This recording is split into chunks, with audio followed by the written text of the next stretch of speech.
안녕하세요. 식생활 관리학 13주차 강의를 시작하도록 하겠습니다. 이제 11월 26일이면은 13주차고 그 다음 주가 아마 12월 3일인가요? 3일이 되면은 이제 그 식생활 관리학 14주차가 됩니다. 그리고 14주, 15주가 지나고 나면은 여러분들 시험을 치면은 시험 날짜가 12월 제가 10일로 잡혀져 있기 때문에 그 15주차 강의 이 부분이 실제적으로 이제 계속 진행이 될 수가 없어. 그 15주차를 12월 17일 날 하게 되면은 여러분들하고 시험 그 기간 공지했는 거 맞지 않기 때문에 15주차 강의를 12월 7일 날로 제가 올려놓겠습니다. 그래서 여러분들이 뭐 도움이 된다면은 아마 올리는 자료가 기존에 있던 자료를 제가 올릴 예정이니까 참고로 보시면 될 것 같아요. 그래서 그걸 보시고 그 대신에 그 주에 12월 7일 날 강의를 들어야 될 부분에 있어서는 제가 본 시험 범위에서 제외시키도록 하겠습니다. 그래서 그냥 정상적으로 1주부터 14주차 강의까지만 쭉 연결되어서 시험 범위 안에 들어가고 15주차는 다른 것을 제가 물론 식생활 관리학이라든가 우리 식용과에서 알아야 될 과목들에 대한 것인데 기존에 만들어줬던 자료를 제가 올리려고 할 예정이니 그 참고로 하시기 바라고. 자, 일단은 이번 주는 자, 보면은 지난 시간에 그 식품위생이라든가 안전관리에 대한 것들을 쭉 설명을 하다가 이제 지금 여기 이제 위의 요소 정리에 대해서 좀 사실은 이 부분에 있어서는 제가 좀 더 꼼꼼하고 자세하게 여러분들에게 알려드려야 되는데 이게 위생법규에서도 나오기도 했고 또 뭐 단체급식에서도 위생관리 나오기도 했고 겹쳐지게 계속 반복적으로 하지만 왜 그렇게 반복적으로 이 수업을 자꾸 하느냐, 이 내용이 왜 자꾸 나오느냐고 했을 때에 이 내용이 중요하기 때문에 그렇습니다. 지금 원래 4단계 해썹을 인정받아야 되는 의무 품목인 경우에는 그 소규모 특히나 그 영세한 소규모 어떤 그 식품 제조 가공 공장에는 무조건 이걸 올해까지 받아야 되는데 올해까지 받는 게 너무 버겁고 힘들기 때문에 그러면 1년 유예한다 해가지고 사실 그 이제 제가 지금 오늘 화요일 녹음을 하고 있는데 오늘 발표가 돼서 내년도까지 이제 이렇게 유예를 시켰어요. 만약의 경우에 여러분들 졸업을 하고 제조 가공 공장이라든가 학교 급식을 간다든가 뭐 학교 급식은 상관없는데 제조 공장에 갔을 때 매출 규모라든가 작업 종업원의 수가 적은 경우라면은 이러한 것들을 가지고 여러분들이 해썹을 적용을 해야 돼요. 그렇게 할 적에 위 요소가 뭐지 뭐 이게 물리적인 게 뭐지 이렇게 하면 안 되기 때문에 이거는 특별히 여러분들이 좀 신경을 써서 들어야 될 필요가 있고 중요하다는 것을 다시 한번 더 말씀을 드리고 수업을 진행하도록 하겠습니다. 자, 위의 요소라는 것은 어떤 위생상의 해가 되는 그 우리들이 식품을 섭취를 했을 때 해가 되는 그런 요소를 정리했는 것이 어떤 그 위의 요소라고 할 수가 있습니다. 그래서 이 원인은 인체의 건강을 해한다든가 혹은 해할 우려가 있는 생물학적, 물리적, 화학적으로 위한 물질이 식품의 원료 관리라든가 제조, 가공, 유통, 보관 등 전 과정에서 혼입 또는 오염이 되어서 발생을 할 수가 있기 때문에 이거에 대한 것을 위의 요소를 정리를 하고 이 위의 요소를 잘 관리를 하는 것이 크리티컬 컨트롤 포인트라는 그 CCP 관리라는 게 있습니다. 그래서 CCP를 어떻게 잡느냐, 위의 요소를 보고 어떻게 잡느냐에 따라 가지고 이 회사는 CCP 관리가 잘 되었기 때문에 해썹 인정을 줘도 되겠다. 이 집은 위의 요소에 대한 개념 정의 조사도 안 되기 때문에 줄 수가 없다. 이렇게 안전관리인정원에서 평가를 하게 됩니다. 그렇기 때문에 여러분들이 꼭 이 부분에 있어서 위의 요소가 무엇인가 하는 거는 이제 개념이 쓰겠죠. 그죠? 그러면 생물학적인 요소라고 본다면은 식중독을 일으키는 균들, 뭐 리스테리아 모노사이토제네스라든가 이콜라이드라든가 병원성 대장균, 스트랩토코ccus 오레우스라든가 하는 등등의 식중독을 일으킬 수 있는 균 대표적인 8가지 정도가 있는데 그거에 대해서는 슈도모나스 꼭 알아야 돼요. 식중독 균이 이렇게 그죠 있고 이 들어왔을 때 기하급수적으로 이렇게 이제 번식하는데 정식을 하게 되면은 바로 우리가 먹었을 때에 위생상의 해를 가져올 수 있다는 얘기죠. 부패된다든가 변질된다든가 부패는 뭐 단백질이 변화되는 거 변질이 나면 탄수화물 같은 경우라고 볼 수가 있겠죠. 물리적인 요소로는 금속성 이물, 그 다음 유리조각, 정제리물, 포장재 결함, 포장재가 잘못됐다든가 이런 거, 포장재 조각이 들어갈 수도 있겠고, 여기는 보면은 이건 유리 조각 같기도 하고, 이거는 금속인지 아니면 돌덩어리인지 어쨌거나 이런 이런 경질성 이물 같은 것이 들어가게 됩니다. 특히나 금속성 이물 같은 경우를 잡아내기 위해서 식품 제조 가공업체는 항상 금속 검출을 하는 것을 CCP, 뭐 P2라든가 이렇게 잡기도 하는데, 이러한 것들. 화학적인 요소는 잔류농약, 농약을 뿌렸는데 그게 다 분해가 안 되고 식품 내에 남아 있다면 그걸 그대로 사용을 우리가 원료로 했을 때는 분명히 우리가 인체에 해를 미치게 되겠죠. 그죠? 그런 농약이라든가 아무리 저농약이라 할지라도 지속적으로 계속 먹으면은 우리 인체에 해를 미치기 때문에 유해 물질로 들어가게 되겠죠. 그 다음에 중금속, 뭐 카드뮴이라든가 수온이라든가 또 아니면은 환경오염 물질인 그 다이옥신과 같은 것들, 그죠? 그 다음에 첨가물이 너무 많이 쓴다든가 남용을 했다든가 뭐 잘못 사용을 했다든가 이러한 것들은 이 해골바가지를 이렇게 그려놓은 이유는 위험하다는 얘기입니다. 그래서 여기에 보면은 이 망고와 같은 것들을, 그죠? 과연 이 색깔을 잘 내고 또 병충해로부터 방지하기 위해서 농약을 많이 뿌린다면은 여기 남아있는 과연 농약들이 얼마만큼 남아있어서 우리가 먹었을 때 해가 되지 않겠는가, 아니면 또 어느 정도 있다 하더라도 인체에 치명적인 영향을 주지 않는다, 이렇게 분류를 할 수가 있습니다. 그래서 여기는 상추라든가 뭐 야채, 딸기와 같은 거, 여기 뭐 사과인지 토마토인지 이렇게 남아있는 그런 화학적인 요소와 같은 것들이 위해 요소가 되는데, 이 화학적인 요소는 잔류농약이란다 유해물질 같은 것은 원료가 제조가공공장에 들어올 때에 시험성적표를 받습니다. 이 시험성적표를 받았는 부분에 대해서 실제적으로 이제 관리가 이제 확인을 하고, 요거는 우리가 이제 시험 성적표로 가늠을 할 수 있는데, 요 두 개에 대해서는 CCP 관리를 해야 됩니다. CCP 일지를 쓰고 관리를 해야 되는 그런 부분이 되겠습니다.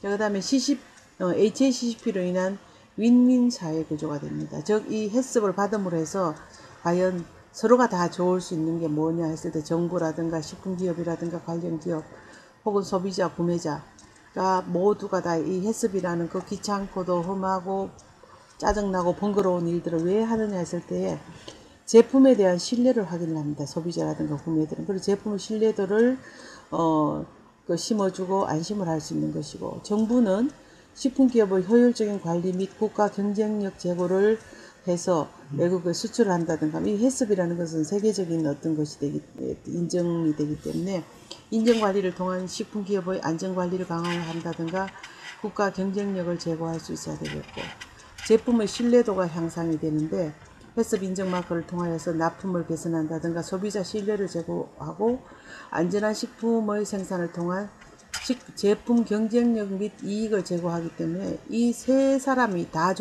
안심을, 이 해썹 인증 마크가 있으면 소비자, 구매자는 안심하고, 정부는 국가 경쟁력을 제고하게 되겠고, 식품기업은 제품에 대한 신뢰도를 향상시켜 가지고 소비자한테도 당당하게 제품을 생산해 줄 수 있다는 그런 어떤 경쟁력을 갖고 있기 때문에 모두가 다 어떤 윈윈 할 수 있는 구조를 만들어내는 것이 해썹이라는 어떤 인증 마크라는 겁니다. 그래서 해잘드 어널리시스 크리티컬 컨트롤 포인트라고 해서 예전에는 식품 안전에 대한 중점 관리 기준이었는데, 지금은 이 해썹에 식품과 축산물이 같이 포함이 되어져 버렸어요. 그래서 식품 안전이라고 하면은 축산물을 별도로 해야 되기 때문에 포함해서 안전관리 인증 기준이다, 이렇게 얘기를 합니다. 그 포인트라는 것은 여기 중요한 점을 어떻게 위에 한 것을 어떻게 중점적으로 관리를 하고 제어를 하느냐에 따라 그 점을 정해 가지고 관리를 하는 것이 됩니다. 위에 한 것을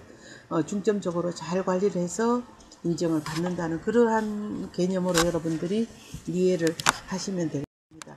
그 다음에 해썹 시스템의 구조는 7원칙 12절차를 해가지고 이제 그 해썹 플랜은 미리 해썹이 어떤 거 실행하기 위해서는 선행적으로 운영돼야 될 것이 있습니다. 그게 뭔가 하면은 Good Manufacturer Practice라는 이 하드웨어적인 공장 설비가 잘 되어져 있어야 되겠고, 설비라든가 이 제조 가공 설비가 잘 되어 있다면 이것에 따라서 사람들이 세니테이션 안전하고 표준화되어지고 조작이라든가 이런 것들에 대한 절차가 딱 갖추어져 있어서 영업장의 위생이라든가 개인 위생, 그 다음에 뭐 용수 관리, 또 뭐 회수 프로그램이라든가 또 뭐라 그럴까, 창고 관리라든가 이런 것들에 대한 선행적으로 잘 관리를 한다는 그런 기준을 만들어 놨을 때 좋은 제조시설 환경에서 좋은 어떤 거 표준화되어 있는 그런 안전한 시스템을 구축을 했을 때에 비로소 해습이라는 것이 이루어질 수가 있습니다. 그래서 사전 준비 5단계는 팀을 구성을 하고 제품 설명서를 작성을 하고 사용 용도를 확인하고 제조 공정 흐름도를 작성하고 공정 흐름도를 현장에서 확인을 한다는 그런 사전 준비 5단계가 있고, 본 단계는 위해 요소를 분석을 하게 됩니다. 그 다음 어떤 위해 요소가 있는가, 생물학적으로 어떠한가, 아니면은 물리적으로 이거는 금속이 많이, 고춧가루 같은 경우에는 분쇄를 하다 보면은 고춧가루가 나올 수 있는가, 이래서 그런 분석을 하게 되면은 그에 따라서 중요 관리점을 요 포인트만 잘 관리를 하면 그걸 제어를 할 수 있겠다, 이렇게 됩니다. 그 다음 한계 기준을 설정을 하고 모니터링 체계를 확립하고 개선 조치, 검정, 문서화기 기록, 이렇게 해서 해습 시스템은 7원칙 12절차라는 것을 걸치게 됩니다. 이렇게 보시고 넘어가겠습니다. 그래서 해습 시스템에 대한 개요는 결국은 우리 식생활을 안전하고 위생적으로 관리하기 위해서 여기 이제 선행요건은 영업장 관리, 위생관리, 제조시설 설비관리, 냉장 냉동 설비 관리, 용수 관리, 보관, 운송, 검사, 해습 프로그램에 대한 관리를 잘 해줘야 되겠고, 그 다음에 어떤 그 사전에 이제 임무를 띄기 위해서 사전 임무 5단계는 해습팀을 구성하고, 팀장은 누구가 할 것이고, 그 다음에 뭐 생산팀장은 누가 할 것이고, 그 다음 팀원은 누가 할 것인가, 공무팀은 누가 할 것인가, 포장은 누가 할 것인가에 대한 것들을 쭉 팀을 구성을 해야 되겠죠. 그 다음에 이 제품은 어떠어떠한 용도로 사용이 되어진다, 어떠어떠하게 만들어진다, 어떠어떠한 사람들이 먹는다, 그 다음에 포장 단위는 어떠하다는 것에 대한 설명서를 다 작성을 하고 용도를 확인하고 제조 공장에 대한 흐름도를 작성하고 공정 흐름도를 현장에서 확인을 하게끔 되어져 있습니다. 이렇게 해서 7원칙 12절차에 의해서 쭉 이렇게 이제 하게 되고, 그 다음에 교육훈련은 전 종업원이 대상이 되고 지속적으로 훈련을 해야 되고 정기교육을 실시하고 철저한 사후관리를 행해야 된다는 얘기가 되겠습니다.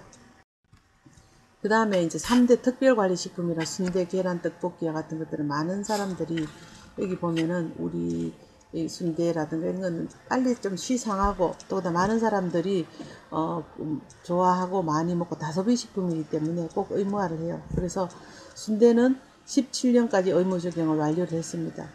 떡은 이제 조기 완료를 위해서 17년까지 당겨서 더 추진을 했고, 그래서 2014년까지 종업원 수가 2명 이상인 영업소에서 제조가 강한 순대는 2016년도까지 하고, 그 다음에 이렇게 쭉 보면 했는데, 좀 전에 3대 요건 특별관리식품이고 4대 의무품목에 해당되는 거 여기는 없는데, 그거는 이제 내년까지 유예됐다는 거.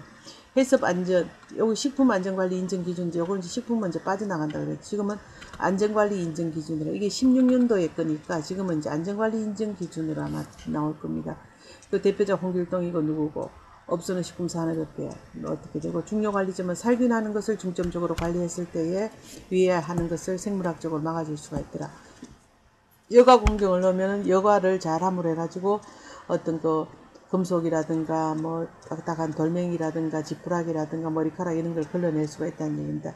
그래서 이 유효기간은 1년을 두게 됩니다. 1년을 두고 그 다음에 이제 1년 후에는 인정기간에 대한 거는 3년을 두는데 이제 1년 후에는 사후 심사가 있어요. 1년 후에 식약처에서 나오고, 이때는 관리 인정원이 인정을 주지만 그 다음에 사후 심사는 식약처에서 이제 2년 동안 1년 후에 또 2년 후에 이렇게 나옵니다. 그 다음에 다시 또 제 3년째 되면 다시 재인정을 받고 이렇게 되고, 조건은 소규모 해석관리 인정 기준이라는 그런 해석관리 기준을 적용을 해서 했다, 이렇게 있는데, 지금은 이제 이거를 1년 후에 사후 심사를 할 적에는, 예전에 보통 뭐 이때 만약에 9월 5일에 인정을 했으면 그 다음 해 한 1년 후에 한 9월 달에 나온다든가 이런데, 지금은 그런 거 없이 해만 바뀌면 나오게 됩니다. 2016년에 받아서 2017년 1월 2일부터 나올 수가 있어요. 그래서 언제든지 1년 내내 이 안전관리 인증에 대한 것을 점검을 나가서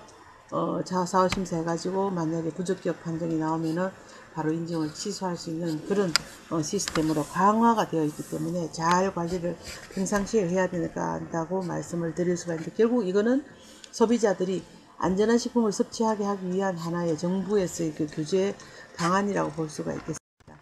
저기 보면은 해썹 사후 관리는 서울, 강원, 경기 북부는 서울 식품의약품안전청입니다. 본청은 물론 식품의약품안전처가 되겠고, 그 다음에 지방은 지방청이 됩니다. 그래서 인천이라든가 경기 남부와 같은 경우에는 경인식품의약품안전청, 대전은 충남, 충북을 대전에서 관장을 하고, 충청도에는 충북 오송에 이제 식약처가 있습니다. 그 다음에 대구는 대구 경북 지방, 부산은 부산, 울산, 경남, 부울경이 되겠고, 광주지방 식약청은 전남, 전북, 제주도를 포함하게 됩니다. 이렇게, 그 다음에 이렇게 다 하게 되니까 여기서 사후관리를 할 적에 사후관리는 사후심사가 인정받은 그 다음에 두 번째 해에 각각 사후심사를 받게 될 때는 식약처에서 받게 훨씬 더 까다로운 조건을 걸기 때문에 정신 똑바로 차려야 되겠죠. 그 다음에 해썹을 도입을 함에 있어서 효과라면은 안전한 식품을 생산한다는 어떤 이러한 것들, 그죠? 인정 기준 쭉 보시면은 늘 했던 데 대해서 제가 지속적으로 말씀을 드릴 수가 없으니까 요것만 하고 하겠습니다. 그 다음에 이제 해썹에 대해서 인정을 취소하는 경우에는 주요 위생 안전 조항에 대한 위반이라든가 정기조사 평가 점수가 60 미만일 때는 즉시 지속이 되는 이런 원 스트라이크 아웃제를 규정을 해서 시행은 이제 15년 8월 18일부터 해가지고 실시가 되었습니다. 그래서 원료 검사를 실시를 안 했을 때, 작업장 세척 소독이라든가 개인일성을 잘 안 했을 때, 중점 관리를 CCP를 모니터링이라든가 개선 조치를 안 했을 때, 지하수 살균 소독을 안 했을 때, 이건 뭐 상수도 쓰면 상관없는데 이렇게 했을 때는 인정을 즉시 취소를 하게 되어 있는데, 주요 위생 안전 조항이 한 개 이상 위반할 때 혹은 평가 점수가 60점 미만일 때는 바로 취소. 주요 위생 안전 조항에 해당되는 것은 원료에 대한 검사, 지하수 살균 안 했을 때, 작업장에 대한 세척 소독 안 하고 중요 관리점에 대한 것을 안 했을 때는 이 원 스트라이크 아웃제를 적용해서 바로 해썹 인정을 취소를 시킨다는 겁니다. 그리고 한번 인정이 취소가 되면은 그 다음에 회복하기가 되게 어려운 게, 왜냐하면 이거 페널티를 먹어놓으면 그 기록이 늘 남아있기 때문에 어렵게 되죠. 이 위해 요소에 대한 분석은 이건 옛날 거죠. 청이 되니까. 보면 위해 요소 분석이라는 것은 어떤 위해를 미리 예측하여 그 위해 요인을 사전에 파악하는 것을 의미하고, 중요 관리점은 반드시 관리해야 될 항목이라는 뜻을 포함하고 있습니다. 그래서 해썹은 위해 방지를 위한 사전의 식품 안전 관리 체계를 유지하기 위한 어떤 예방적인 차원이라는 겁니다. 그래서 식품 원재료로부터 제조, 가공, 보존, 유통, 조리 단계를 거쳐 최종 소비자가 섭취하기 전까지 각 단계에서 발생할 수 있는 위해 요소를 규명을 하고, 이를 중점적으로 관리하기 위한 중요 관리점을 결정하고, 자율적이고 체계적으로 효율적인 관리를 해서 식품 안전성을 확보하기 위한 과학적인 위생관리 체계라 할 수 있습니다. 그래서 해썹은 전 세계적으로 가장 효과적이고 효율적인 식품 안전 관리 체계로 인정을 받고 있고, 미국, 일본, 유럽연합, 국제기구 코덱스, 국제기구인 코덱스라든가 WHO, FAO 등에서도 모든 식품에 해썹을 적용할 것을 권한다 이래놨죠.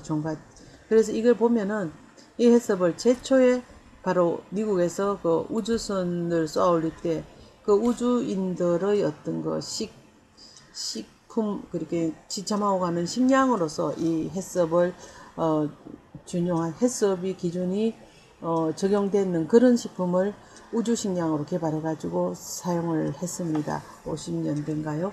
그래서 그 다음부터 계속적으로 이제 적용을 하고, 지금 전 세계적으로 다 이 해썹이 적용이 되고 있다고 볼 수가 있습니다. 우리나라도 원래 11월 30일까지 모두 의무 품목 정했는데 이제 1년이 유예됐다는 그런 말씀드리고, 그 다음에 이거는 식중독을 예방하기 위한 3대 요령입니다. 이거는 뭐 이것뿐만 아니라 원래 특히나 코로나 사건으로 일었어서 이러한 것들에 대해서는 여러분들이 너무 잘 알고 있죠.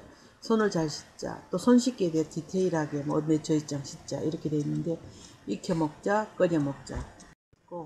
그 다음에 이제 여러분들의 다시 책으로 돌아오게 되면은 여기서 지금 주방의 위생 관리가 나옵니다. 주방의 위생 관리는 바로 이제 그 식생활 관리에서 가지고 씻을 기기, 기물류 등 청소가 쉬워야 되겠고, 배치할 적에 오염 가능성을 최소화시키고, 주방 장비하고 식품이 직접 접촉하는 것은 금지를 하고, 녹슬지 않는 재료를 이용하고, 주방 시설을 위생 관리할 적에 바닥, 벽, 천장과 같은 거는 어떻게 하라.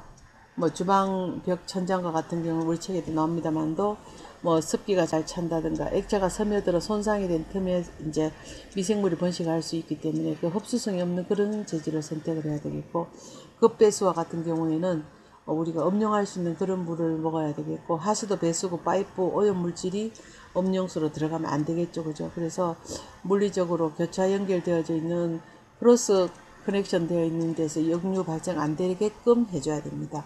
배수 잘 되게끔 하고 구배도 맞춰야 되겠고, 환기와 냉난방에서 가는 환기 후드 시스템이 과도한 열이라든가 냄새, 증기, 연기 이런 거 잘 배출할 수 있게끔 해줘야 되겠죠.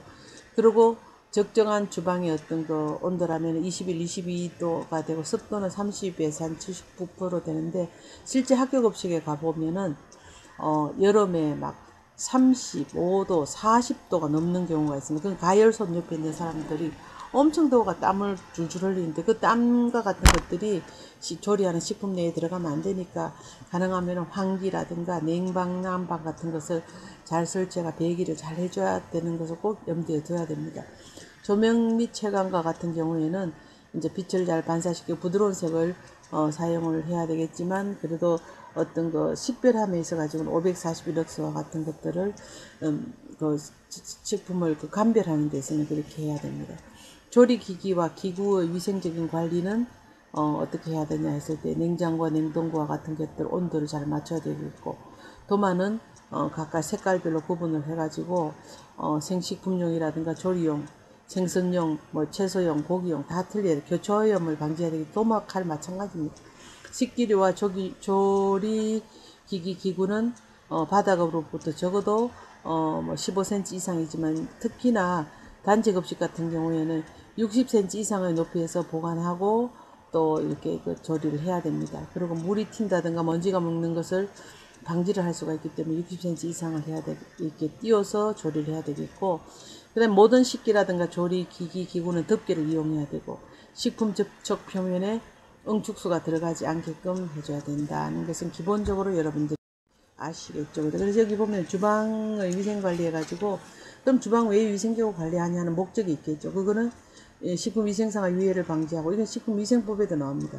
위해를 방지하고 고객의 안전과 쾌적한 식생활 공간을 보장하는 데 있다, 이렇게 되어 있습니다. 그리고 조리 종사자들의 작업 중 발생할 수 있는 재해를 미연에 방지하고 효율적인 주방 운영이 이루어지도록 하는 데 있는 것이 주방의 위생 관리가 되겠고, 종사자들은 정기적인 건강검진과 위생교육을 통해 안전하고 맛있는 음식을 공급하기 위해 노력을 해야 되는데, 정기적인 건강검진은 일반적인 제조공장은 1년에 한 번이지만, 우리 학교 급식 같은 경우는 6개월에 한 번씩 건강검진을 해야 됩니다. 여기 보면은 식품용 기구라든가 살균 소독에 대한 것인데, 음식물 찌꺼기는 제거하고 기름기가 많으면 닦고, 그 다음에 이제 세척을 하고, 세척지 제품에 따라서 표시된 사용 기준에 따라서 희석한 액을 스펀지에 묻혀서 세척을 하고, 세척제가 잔류하지 않도록 음용의 적한 부분물로 충분히 헹궈주라. 그 다음에 살균 소독에 있어서는 식기류는 살균 소독제를 사용하여서 제품에 표시된 사용 농도로 희석한 액에 약 5분 이상 침지해서 살균 소독하거나 끓는 물에 5분 이상 삶아야 된다. 보관은 잘 건조된 식기를 정돈해서 수납하고, 문은 반드시 밀폐 관리를 해야 된다, 이렇게 되어져 있는데, 뒤에 또 나오죠.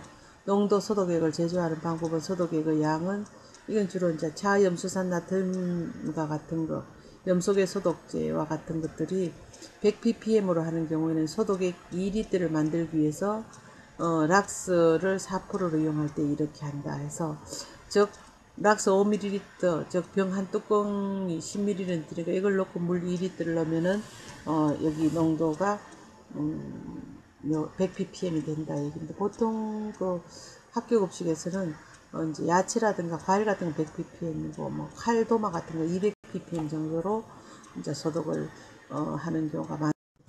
여기 보면은 여기 있죠. 소독제는 식약처에서 첨가물로 고시된 제품을 사용을 하는데, 오존수, 차염수산 나트륨, 차염소산수, 이산화염소수 등이 되겠고, 이 100ppm 소독액 조제 방법 및 소독 방법은 이렇게 한다는 거. 먹는 물로 그 대신에 침지했다가 4번 이상 세척을 해야 되는 그런 소독 공정을 거치게 됩니다. 여기 보면은 테스트 페이퍼인 여기 페이퍼가 있습니다. 그건 ppm으로 관리를 하고, 그다음 살균 소독의 종류가 있습니다. 열탕 소독, 건열 소독, 자외선 소독, 화학 소독이 있는데, 자화염수산 나트륨과 같은 경우에는 이렇게 화학 제품을 넣으니까 화학 소독이 되겠죠.